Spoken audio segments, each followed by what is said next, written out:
पुन्हा एकदा स्वागत करते तुमचं या आपल्या नवीन व्लॉगमध्ये। तर आज आहे मकर संक्रांत आणि मकर संक्रांतीच्या तुम्हाला खूप खूप खूप गोड शुभेच्छा। तिळगुळ घ्या आणि गोड गोड बोला, असेच गोड बोलत राहा, गोड राहा आणि काळजी घ्या स्वतःची। तर आज मी व्लॉग केलेला आहे सुरू, तो सगळं काम झाल्यानंतर, कारण की सकाळपासून मला काही वेळ मिळाला नाही म्हणजे आज सगळ्यांचीच गडबड आहे त्यामुळे। तरी मी लवकर उठलेले 5:30 पावणे 6ला। पुरणपोळ्यांचा स्वयंपाक तर मी काही केलेला नाहीये, कारण की ऑफिसचं काम असल्यामुळे मला काही ते जमणार नव्हतं। रात्रभर जागरण, परत दिवसभर ऑफिसचं काम वगैरे सगळं, त्यामुळे मग मी साधं जेवण केलेलं आहे, गोड पद्धतीचंच। तर सगळा स्वयंपाक, कपडे वगैरे सगळे झालेत, घरातली कामं, देवपूजा, घरातली रांगोळी जी काढलेली काल दाखवलेली तुम्हाला, ती जरा खराब झाली माझ्याकडून, पाणी सांडलं, तर ती सुद्धा मी पुसून काढली आणि परत नवीन काढली रांगोळी। आता मी काढणार आहे बाहेर रांगोळी। आणि माझं ऑफिसचं काम सकाळी 9ला स्टार्ट झालेलं आहे, तोपर्यंत माझी सगळी घरातली कामं करून झाली होती। फक्त बाहेरची जी रांगोळी राहिलेली ती मी आता काढून घेणार आहे, कारण की सकाळचा स्लॉट जो दिलेला तो तर पूर्ण कंप्लीट झालेला आहे ऑफिसचा टास्क करून माझा। आणि मी ते घेतली रांगोळी काढायला, पतंगचा आकार दिला अगोदर, त्याच्यानंतर एका बाजूला नथ काढायला घेतली, पिवळे टिपके देऊन मध्ये व्हाईट कलर भरला आणि एका बाजूला शुभ संक्रांत असं काढलं आणि नथ एकदम खूप छान जमलेली। हा आहे फायनल लुक शुभ संक्रांत। आणि मी झाले तयार, आता चाललेले आहे ओसा घ्यायला मंदिरात। राखाडी कलरची साडी नेसले मस्त, आणि या मी आणलेल्या काल बांगड्या रेड कलरच्या बरोबर मॅच झाले। ताट वगैरे सगळं करून ठेवलंय मी रात्रीच, त्यामुळे माझं आता फक्त माझं आवरलं मी, बाकी काही गडबड झालेली नाहीये ऑफिसच्या कामामुळे। तरी पण खूपच हे झालंय, कारण की बरोबर 2:15 वाजलेले आहेत आणि आता मी लगेच जाईन पटकन। खाली थांबलेत लेडीज, मंदिरात जाऊन येईपर्यंत मला वाटते 3-3:30 तरी होतील किंवा 4 तरी होतील। इथे आम्ही आलो आमच्या सोसायटीच्या साईबाबांच्या सुंदर मंदिरात। मंदिर तर खूप सुंदर आहे, छान आहे, फक्त थोडी जागा कमी होती, त्यामुळे अगोदरच्या लेडीजचा ओसा घेऊन झाल्यानंतरच आम्हाला तिथे बसता आलं। तोपर्यंत आम्ही फोटोशूट वगैरे केला, नंतर एक नवं कोरं वस्त्र अंतरलं आणि त्याच्यावर प्रत्येकजण आपापला ओसा मांडायला सुरुवात केली। मी एका पिशवीमध्येच अर्ध्या रात्री सगळं सामान घेऊन ठेवलेलं, त्यामुळे जास्त काही गडबड झाली नाही।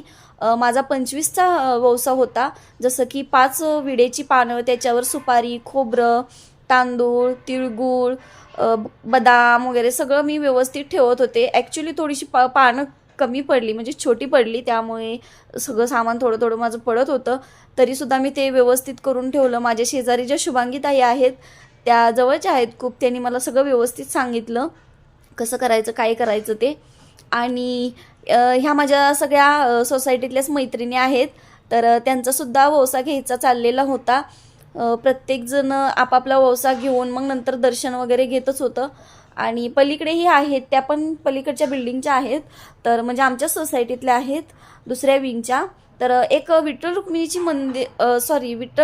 एक मूर्ती तिथे आणून ठेवलेली आमच्या इथल्या एका पुजाऱ्यांनी, मग तिथेच आम्ही पूजेला सगळ्या सुरुवात केलेली। आणि तुम्ही बघू शकता खूप छान वाटत होतं हे सगळं करताना, पॉझिटिव्ह वाईब्स येत होत्या। असा हा संक्रांतीचा सण म्हटलं की सुवासिनीसाठी खूप शुभ मानला जातो। आणि मूर्ती बघा ना किती सुंदर दिसते। वंशाचे एक एक सामान मांडून झाल्यानंतर आम्ही विठ्ठल रुक्मिणींना नमस्कार केला आणि एक एक जण वंसा घ्यायला सुरुवात केली। नंतर ह्या आमच्या इथल्या एक काकू होत्या सोसायटीमधल्या, त्यांचा अगोदर वंसा घेतला, हळदी कुंकू वगैरे लावलं आणि वंसा घेताना ते म्हणतात, ते मी ते विचारत होते काय म्हणतात ते, सीतेचा वंसा, रामाचा वंसा असं म्हणत तो वंसा त्यांच्या ओटीमध्ये द्यायचा। आणि त्याच्यानंतर म्हणजे त्यांचा जो वंसा आहे त्यातला एक वंसा उचलून प्रत्येकीने त्यांच्या ओट्यात असं 5 जणींनी द्यायचा।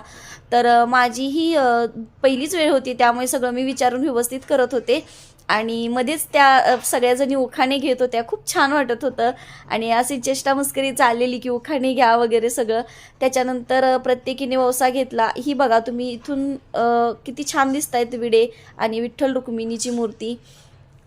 प्रत्येकीने हळदी कुंकू लावून प्रत्येकीला वंसा दिला ओट्यामध्ये आणि उखाणे घ्यायला लावले। मी सुद्धा उखाणा घेतलेला आहे, तो तुम्हाला पुढे बघायला मिळेल।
आणि ते शुभांगीताईंनी मला उखाणा घ्यायला सांगितला. ॲक्च्युली सांगितलेला मैत्रिणीने अगोदर, पण मी विसरले.